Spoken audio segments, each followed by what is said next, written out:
quería yo preguntarte una cosa que me causa mucha curiosidad, dado que ahora tú lo has tocado un poco así de refilón, toda la cuestión inclusiva, racial, de políticas progresistas, de que Estados Unidos sea más que el gringo blanco, pues en la cuestión del racismo está a flor de piel y está súper politizada por un lado y promovida en todos los medios y en las redes sociales mucho más.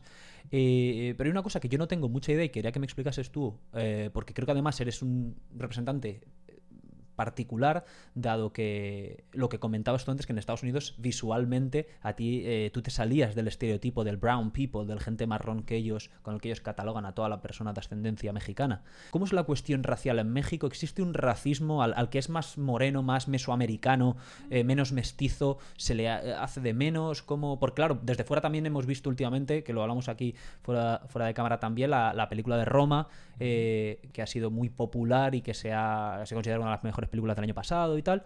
Entonces ahí vemos una realidad bastante cruda, ¿no? De cómo es la relación entre el mexicano blanco de ascendencia europea, principalmente española o francesa, y del mexicano bien, sin ofender a nadie, bien indígena, bien indio, bien nativo, ¿no? ¿Cómo dirías tú que es la cuestión racial en México? Bueno, las castas... ¿Se puede hablar de esto, no? Sí, se puede hablar toda la vida de esto, pero las castas pues de México siempre han existido. Uh-huh. Bueno, existían hasta antes de que llegaran los españoles. O sea, los aztecas también tenían sus... No te cortes, por cierto, porque puedas pensar que tú puedes hablar mal de los españoles aquí. Aquí hablamos bien y mal de todo el mundo. Los países están llenos de gente maravillosa y de hijos de puta. Sí. A partes iguales, que lo sepa la gente. Es que yo la verdad, lo veo yo no tengo así tampoco un nacionalismo muy fuerte. Yo creo que sí, al final, digo, las guerras se pelean. Ajá. Y están los que ganan, los que pierden, obviamente. Uh-huh. Pero hay muchas... O sea, al final la cultura mexicana moderna... Yo siempre me acuerdo de...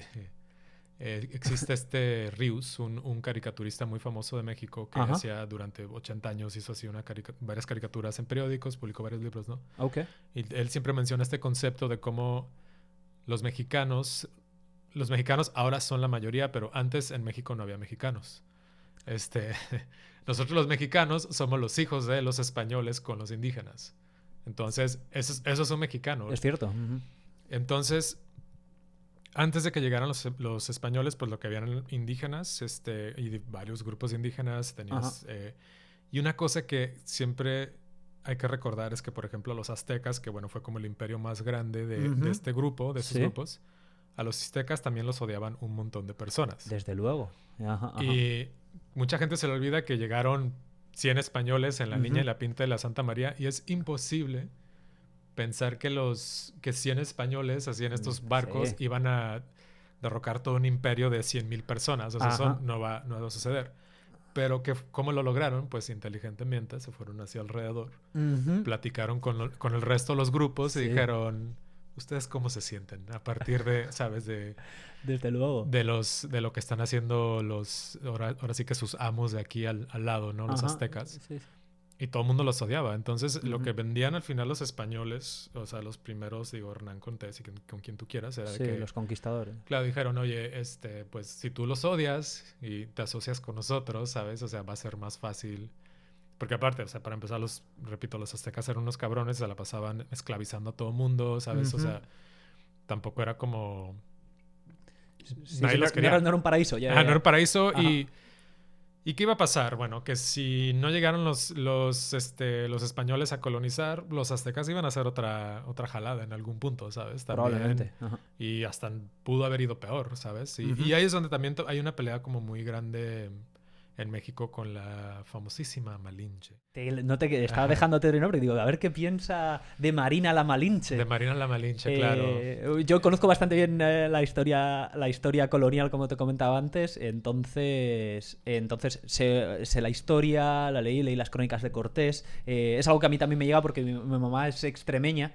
Entonces, por parte de mi madre, aunque ellos a ella tampoco igual, yo lo siento mucho de aquellas de Medellín, que es donde nace Hernán Cortés, está 1 hora y pico de su de su pueblo.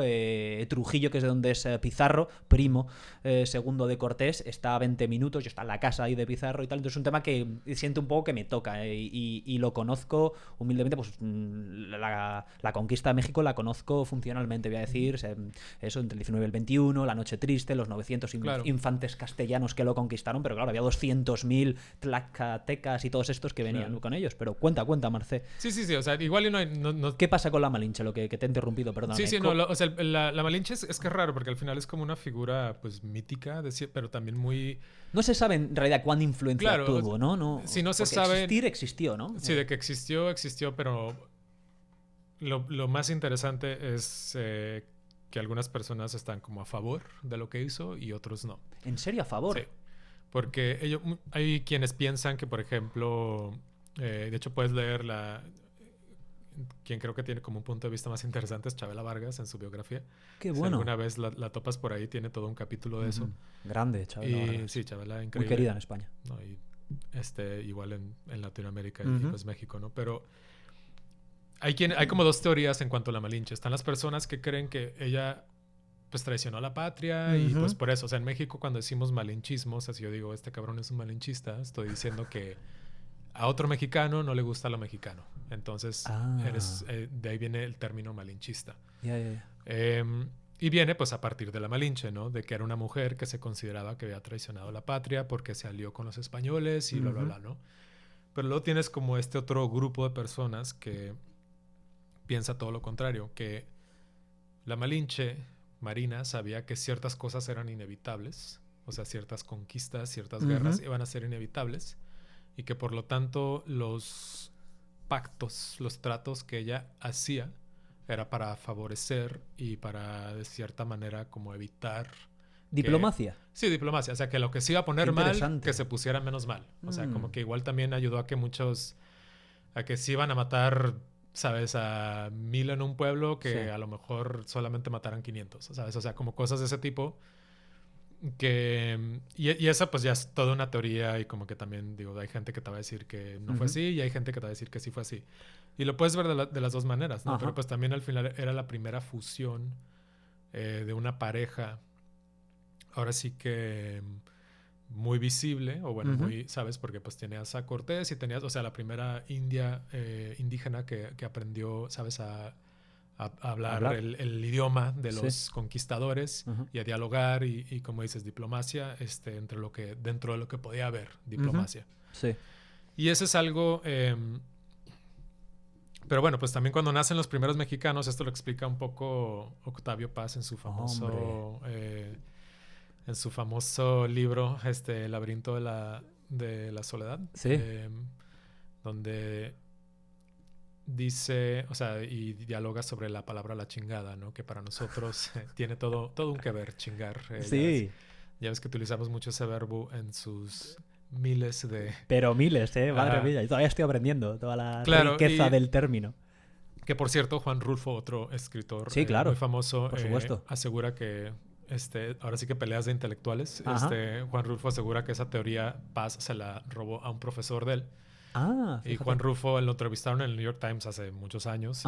Y él ahí como que también estaba un poco peleado con Octavio Paz. Decía que si no eras como del grupo de Paz, ¿sabes? No eras de los intelectuales de la época, ¿no? Pero bueno, ahí nomás eso lo tiro como anécdota. Por ahí busquen la entrevista de Juan Rulfo en el New York Times donde ningunea a Paz. Está muy desde luego. Los conozco poco, Octavio Paz, Juan Rulfo, Carlos Fuentes, un poco los estudios, la carrera un poco literatura latinoamericana y siempre pues son los popes ahí de ese nuevo reformismo del siglo XX de las letras hispanas, ¿no? Ahí junto con los argentinos. Sí, eso, claro. Borges, y el punto, pues ahí de que intenta hacer Paz en su examinación de la palabra la chingada, es que nosotros la empezamos a utilizar como un término despectivo.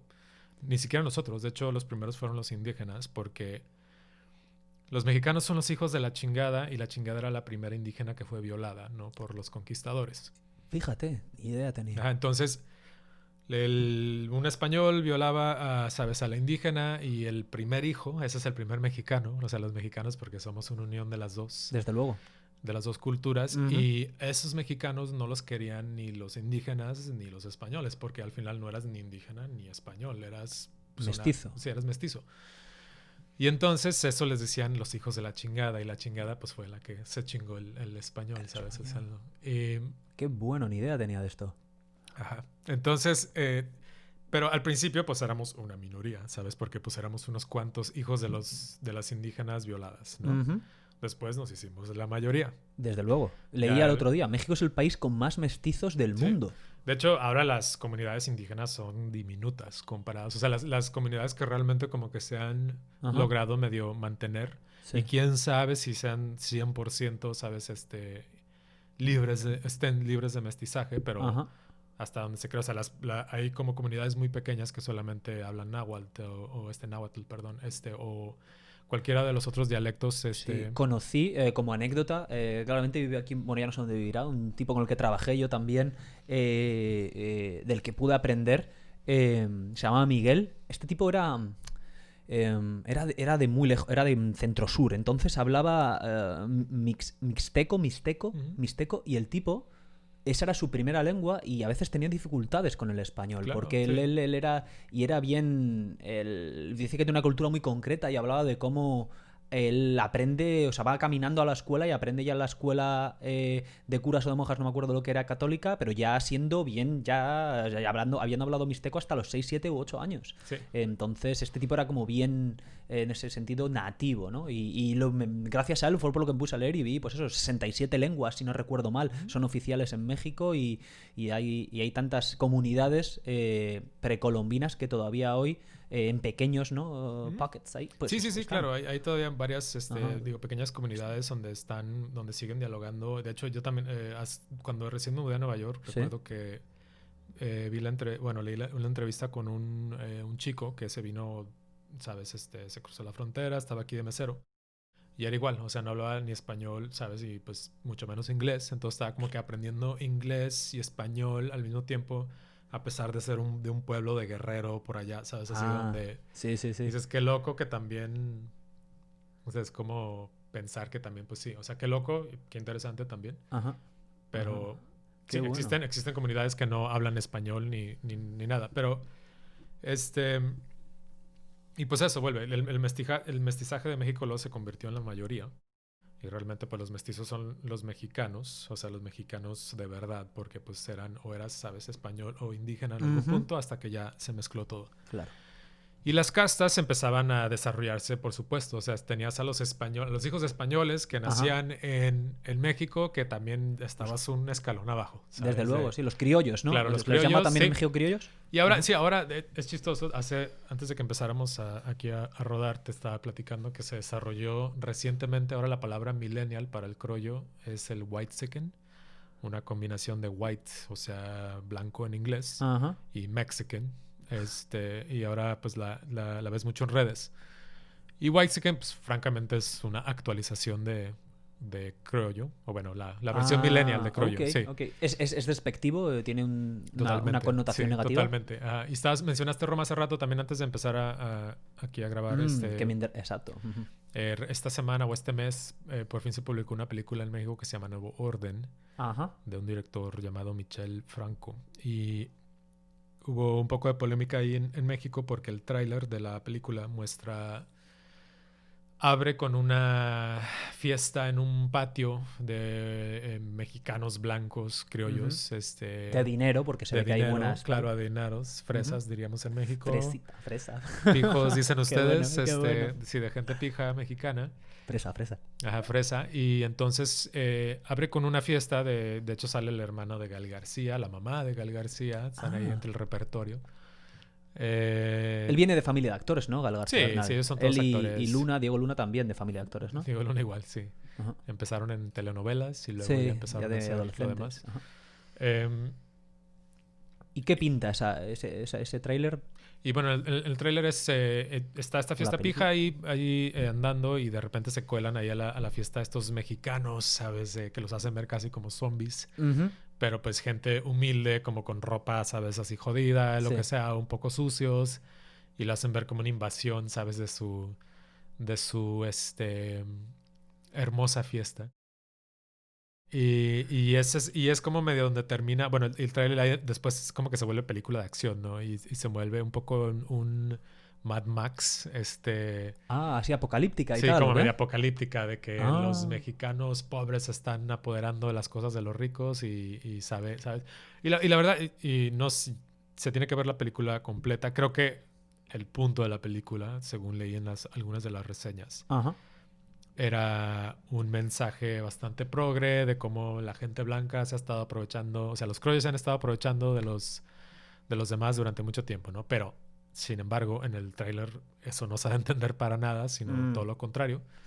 Y pues muchas personas estaban enfadadas con el director. no. Eh, Yo gracias a ti vi el tráiler y cuando lo vi yo pensé, digo, ¿sé qué pasa? Que la gente más indígenas han ajá, vuelto zombies. Yo pensé que era como de terror la sí. película, incluso, porque los hacen ver como zombies en Sí, en el tráiler. ese es el mensaje que da y está, no sé, yo no sé cómo el director, si supuestamente su tirada era hacer una película con un buen mensaje, Ajá. como no repasó ese tráiler y dijo, a ver, espérate, aquí no, Vamos a no se meter va a alguna entender para escenita, nada, claro. claro, ajá, lo que estoy intentando de transmitir. Pero ese rollo, digo, se ha visto toda la vida pues en México, lo veíamos desde las telenovelas. Mm, Las telenovelas en México siempre han sido el refrito de la novela rosa cubana, francamente. ajá, No, no, no, perdón. De hecho, hay una escritora, María Luisa algo, española, ajá. que creo que, no recuerdo bien, yo tenía un par de sus novelas que me encantan. Tiene un libro que se llama Escuela para Nuevos Ricos. Ah. Búscalo por ahí. Y creo que muchas novelas mexicanas son como refritos de esa historia del príncipe azul, ¿no? Luisa María Linares. Exacto. Ah. Y son eso, son refritos de la novela rosa, de la chica pobre que se enamora del príncipe rico, Mm. y bla, bla, bla. Y en México, pues como que a pesar, no solo metieron eso, sino metieron mucho el clasismo a eso. Y lo veías hasta en telenovelas que eran para niños. Una de las más famosas se llama Carrusel o Carrusel de Niños. Ajá, La canción decía Carrusel de Niños, pero creo que realmente se llama Carrusel la telenovela. ajá. Es un refrito de una telenovela argentina, pero en México, obviamente le fueron a meter así todo el clasismo que se podía porque es México. Y los personajes principales de los cuales todo el mundo se acuerda en esa novela es una niña rubia que se llama Ludwika Paleta, que sigue siendo de hecho una actriz bastante famosa en México. Ajá. Y otro personaje que se llama Cirilo, que era como este niño negro. Y durante toda la novela, mucho de lo que pasa es que ella se la pasa ninguneando al pobre Cirilo, que está enamorado de ella. Cuando dices negro, ¿quieres decir Negro. negro? Sí, un niño negro. O sea, de ascendencia De africana. ascendencia africana, por completo. Que en México hay algunos, Sí, en ¿verdad? México, claro, sí, hay comunidades pequeñas, pero sí, o sea, te vas las costas en Muy Veracruz y por otro específico. lado, sí, hay Ah, sí antiguos puertos de esclavos, sí, entonces. sí, y de hecho en México tenía toda una, curiosamente, en mi pueblo, Ajá. a mi pueblo se le conoce como un pueblo de brujas. Y es algo muy chistoso, todo el mundo se burla de nosotros en los pueblos de los alrededores. Ujú. Pero lo que pasó, eso se dio porque durante, pues sí, cuando en 1500, 1530 por allá, Sí. había un mercados de esclavos en los Altos de Jalisco, ¿no? Entonces tú podías ir a un mercado y así te comprabas tu fruta y luego ahí te recogías un esclavo de paso, ¿no? Y eran los esclavos que justamente habían llevado pues todos los españoles que se Ajá. llevaban de África Ajá. y de todos lados, bueno, de donde los De fueran, donde los cogieran, donde sí, los sí, sí. recogían, donde los Claro. recogían. Ujú. Y al final, aparentemente, varios como que se lograron escapar y los que se escaparon llegaron a mi pueblo y era como entendido que si llegabas a ese pueblo ya como que ahí eras casi libre, ¿no? O nadie te iba a Mm. molestar. Ujú. Pero muchos de ellos pues practicaban su cultura, ¿sabes? O sea, y Ah. entre eso pues como su... Su religión animista o su Sí, santería, su su arabacuá, versión, esta claro, movida. exacto. Sí, sí. Y pues para los mexicanos que ya estaban ahí, pues era como muy raro y les Mm. parecía muy extraño, pero pues los dejaban practicarlo. Qué bueno. Y entonces se empezó a creer que en mi pueblo pues había muchas brujas y brujería por lo mismo, porque tenías este grupo de personas que hacían, Que no los ubicaban, ¿no? que no entendían igual lo que se estaban haciendo era ahí un té de manzanilla y ya con eso pensaban que era una pócima extraña. Sí. Y sí, y se quedó con eso, ¿no? De que brujos y todo esto, ¿no? Ajá. Entonces, pero desde entonces, o sea, te estoy hablando de hace más de, ya, qué sé yo, o sea, 500 años, ya había desde entonces mucha presencia africana, perdón, africana. Y bueno, en este caso, en esta telenovela, pues tienen un niño negro africano, tal cual. Cirilo. Y durante gran parte de la telenovela, pues están con eso, ¿no? De que él está enamorado de ella, pero ella es como la rubia rica, guapa, que no le hace caso, ¿sabes? Y es algo tan loco que te lo inculquen, porque esa era una telenovela para niños. O sea, imagínate que para una telenovela para niños de 5, 6, 7 años, estás como brindando temas así como tan peliagudos como es la cuestión del racismo y, o sea, ahora y el clasismo. Aquí en Estados Unidos jamás se les ocurre, ¿sabes? Y había escenas muy fuertes. Recuerdo que había una escena donde el chico como que llegaba a su casa y tenía, creo que era como una bañera y la llenaba de leche y él se bañaba en leche porque se quería hacer más blanco. Madre mía, si me enseñas ahora mismo esto aquí a... Exacto, o sea, ¿cómo se pondría? Y esto era... Madre mía. Sí, o sea, esto era televisión nacional, así, no era, ¿sabes? O sea, esto era en el canal principal de México, con Televisa. No, el padre de las telenovelas. Sí. Y esto era, o sea, literalmente lo veías en Televisa a las 7 de la noche, cuando horario estelar, cuando todo el mundo estaba en casa. Tan normal, la gente, bueno, tiene sentido. Sí. Imagínate que desde entonces pues te están como inculcando ese clasismo, ¿no? Que como niño te están haciendo ver que aquí hay diferencias marcadas. Desde luego, muy marcadas. Entonces eso de las castas en México ha estado desde... Claro, ¿no? Desde toda la vida. Es interesante decir para aquellos que lo vean, los españoles en México instauran un sistema de castas muy marcado y muy específico en el que determinan, lo estoy leyendo, en el que determinan en realidad tu posición social está directamente vinculada no solo a lo que tienes o dejes de tener a nivel de posesiones, sino tu composición racial. Es decir, aunque hayas nacido en México y seas pobre, si eres criollo y si no estás mezclado con indígena, estás ya automáticamente en una casta superior que si eres mestizo, que si eres nativo o no mezclado. Y como buen sistema de castas, o el sistema estamental que ya tenían los españoles allí, que lo hablábamos antes, estaba caracterizado principalmente por el inmovilismo. Jamás una persona mestiza iba a subir de casta, o muy rara vez, ni que decir tiene, por supuesto, alguien de ascendencia o a nivel étnico indígena. Entonces esto está en el origen, en la inception ahí de la nación mexicana, y instaurado por los españoles, hay que decirlo, es así, que a su vez lo tenían de manera diferente. En España existía también un sistema de castas o de estamentos, lo que pasa que era pues la monarquía, la nobleza del clero, y luego el tercer estado, el pueblo llano, que era la gente pues que era pobre y que eran los que si morían, los que iban a las guerras, los que mandaban a América al principio, al final, y claro, pues aquí llegan a América y como son diferentes ya se suben. Es una manera de progresar lamentable, pero cierto, eso hay que admitirlo. Pues quería dejarlo claro para los españoles, que muchas veces no saben esto, ¿no? No conocemos nuestra historia, y creo que es importante. Sí, yo imagino, es algo que han de haber implementado en toda Latinoamérica, pero desde colonizaron luego. todo. Sí.